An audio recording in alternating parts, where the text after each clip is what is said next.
So I used to work with somebody that was actually a vice president for the Federal Reserve at one of the branches in Texas. I'm not going to say which one, but I used to get into a lot of conversations with him specifically about the dollar. And I'm a lot more skeptical now than I used to be. The dollar is the way that it is, obviously, because of many circumstances and situations. It's not just the overlord elitists that keep it up at that level.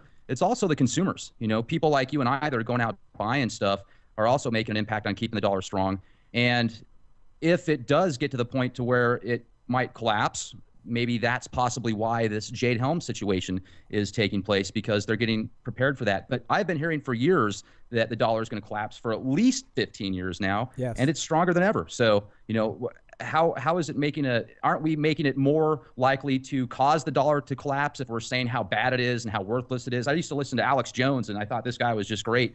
But to be honest with you, the more that I listen to him now, I feel as if he's shilling for interests of his own, not for the people like I used to feel that he was for. So, you know, he used to have on, what was his name, that said, oh, the dollar's useless. Why don't you just Max Kaiser, I think it was, oh yeah, the dollar's useless. You can't do anything with it. Yet if I got $1 million, there's a lot of stuff I can go out right now and buy with it. When I had 100 rounds of silver, and I certainly couldn't go out and buy merchandise at the store with those things, I had to find somebody on Craigslist to buy them back. So, you know, don't you think that the dollar is actually pretty strong? Yeah, right now it's surprisingly strong. I said that I follow CNN to get the brainwashing news that they throw out, but what I generally follow is CNBC, the financial news, see what's going on, because as you see the investors moving their money around, it's not that I have any stocks, and it's not that I have any wealth involved, but it's a barometer. And that's all it is. So when I see oil prices going up, gold prices falling, dollar prices going up, or when I saw the euro reverse and come down to what was it, 98 cents for a euro, I was like, seriously? How does the dollar have that much strength? Now, I've heard the bond markets is the one to watch. The leading indicator is the bond market. Would you agree?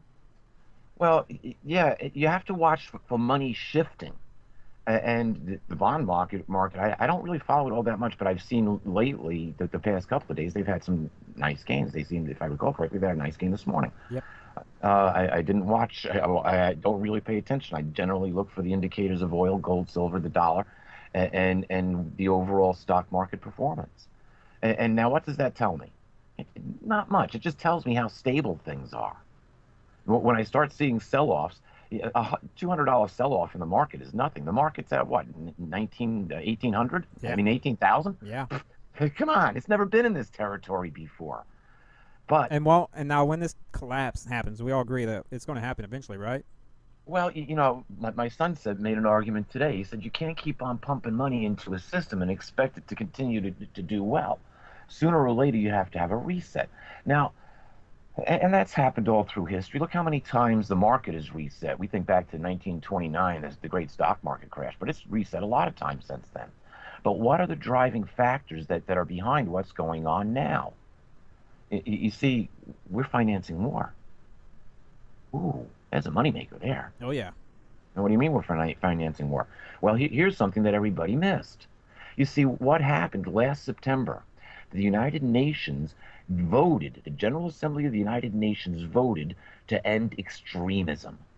Now, if anybody paid attention to this, all the Arab countries were all jumping up and down. All the leaders were excited, separating Islam from extremists, and what we see and this was all based on ISIS. Where did ISIS come out from? ISIS came on the scene after the 10 days of Mandela, and we got the 10 days of Mandela after Comet Ison, the greatest comet that never appeared in a civilization's lifetime, was obviously destroyed. It was, and the tell is, I was just looking at this online the other day. I was looking up something, and here's a laid out set of photographs that show Ison as it comes around the sun. Now, I watched this in real time.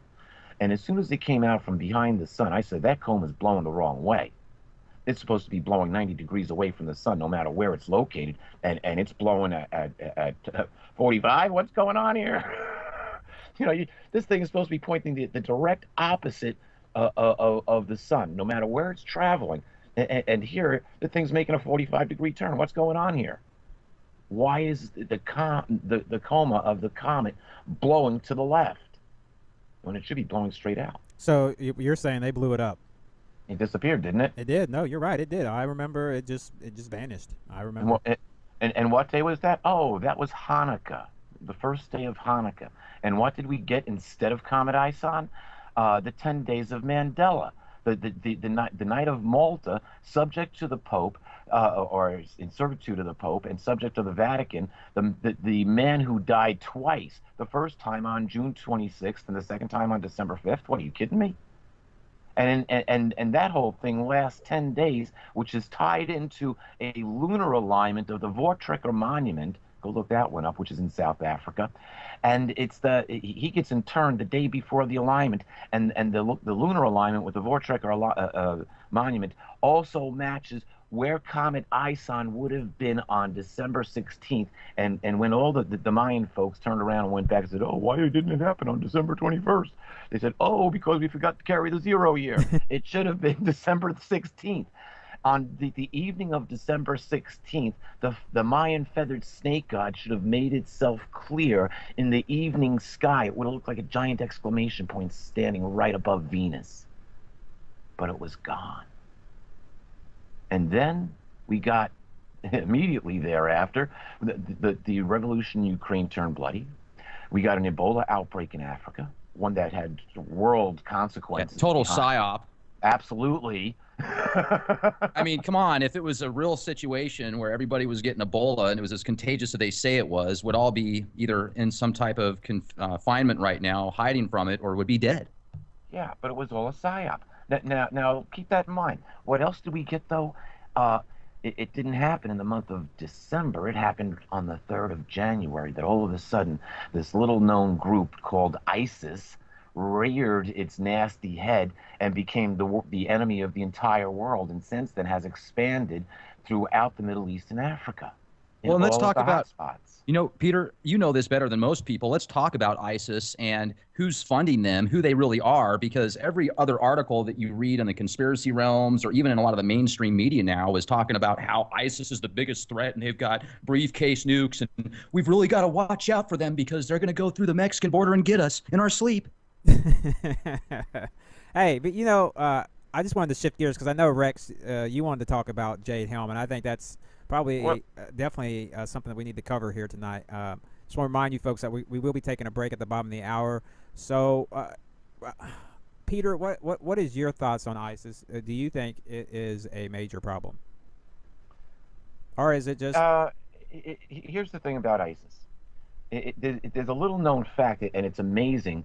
I wound up reporting on this September 10th. Trust me, September 10th, 2014. I was like, where's this ISIS thing coming from? Because when Hillary Clinton was still Secretary of State, she made a statement saying that the rebels in Syria would be well funded. And I'm like, really? I won't say the second word, but whatever. And those words have just stuck in my brain. So when this whole ISIS, now when you look at the podium at the 10 days of Mandela, you see a phoenix rising from a pyramid. Interesting, a symbol of ISIS. And then within the month we get ISIS, or within a month we get ISIS. Come on. Now, where did the funding come? These guys came out of Syria, but where did the funding come from? So I started doing a search on ISIS. I came across a very interesting website called the Integrated Systems. The acronym is ISIS. They have served that they are a guns for hire mercenary company made up of special forces and retired CIA agents. They have a office. They have offices all around the world, but they have an office at 1700 Pennsylvania Avenue in the Ronald Reagan building, literally across from the White House. I started talking about this and posting it. Go ahead. Peter, I know, and I'm so glad you brought this up again because I remember you told us that before, and for many of you that haven't had an opportunity to listen to the last time we talked to Peter, you brought that up. So do you think that it's one and the same? Do you think that these turkeys that are out there, you know, beheading people supposedly and doing all of these terrorist acts are really the ISIS, the same ones that you discovered? I don't know, but they changed their name and logo. You know who else had... Seriously, ISIS... The ISIS organization located in Washington, D.C. at 1700 Pennsylvania Avenue in the Ronald Reagan building changed their name and their logo somewhere between the time I started reporting on them in September and when I checked about a month ago. Hello. I was also going to add that Verizon. And I'm still alive. Awesome. Yeah, I'm still alive. This is a murder for hire company. Coincidence? I bring this to light, and they change their logo, and I'm still breathing. Good. I love it. No, can you guys hear me? Yes, sir. Okay, I was just going to bring up Verizon Wireless also had a pay system that they also named ISIS, and they changed it too. But could it also just be this, the fact that Isis is an Egyptian deity that's been around for thousands of years, so many entities or people or organizations already know the name Isis, and they might just choose to pick Isis because of certain correlations. You know, there's many businesses out there today, for example, one in particular, Starbucks, that has the Egyptian deity Osiris on there, if I'm not mistaken, and the sigil that they use on their signs is the Egyptian deity as well. Some people feel that in the occult realms, that helps manifest their desires if it harmonizes with their synchronicity, their vibrational frequencies. What do you think about that, Peter? I chose my God. My God's Yahweh. Yahweh is the zero dimension which controls every other dimension within the multiverse. It's not some alien or interdimensional God wannabe. So they chose their gods. Let's go back to the Exodus of Egypt. This was a battle between Yahweh and the gods of Egypt. I'm glad you brought that up.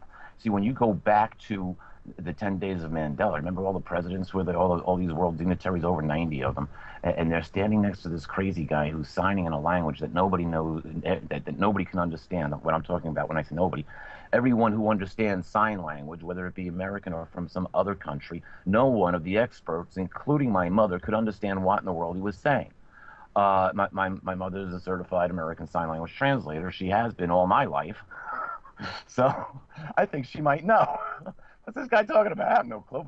Occasionally you see a sign that's familiar, but and then after nobody knows who in the world he is, although he stood next to all of these world dignitaries. They get him out of there and they interview him. And he says, "Oh, while I was doing this, I saw all of these angels flying around the stadium." Really? So you were invoking this was a satanic ritual that went on for 10 days. And they were invoking the gods.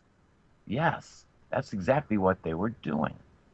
I did a whole video on this with Alfred Weber in both when it was going on, and then about I think in March of 2014. There's the follow-up video to it. But yeah, we talked about this quite extensively. But here we are. That was the setup for the blood moons. And the tetrad blood moons, I said our world's going to be in a very different place by the time the tetrad blood moons are over. And they're over in September.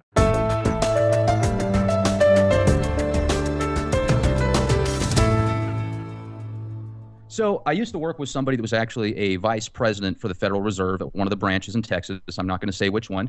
But I used to get into a lot of conversations with him, specifically about the dollar. And I'm a lot more skeptical now than I used to be.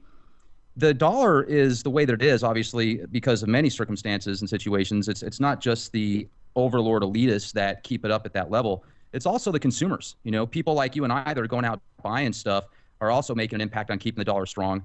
And if it does get to the point to where it might collapse, maybe that's possibly why this Jade Helm situation is taking place, because they're getting prepared for that. But I've been hearing for years that the dollar is going to collapse for at least 15 years now, yes, and it's stronger than ever. So, you know, how is it aren't we making it more likely to cause the dollar to collapse if we're saying how bad it is and how worthless it is? I used to listen to Alex Jones, and I thought this guy was just great.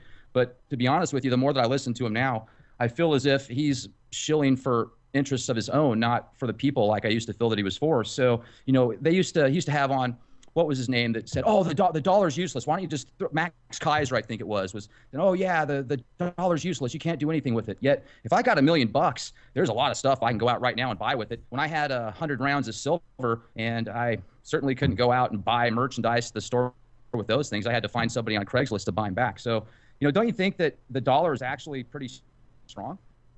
Yeah, right now it's surprisingly strong. I said that I follow CNN to get the brainwashing news that they throw out.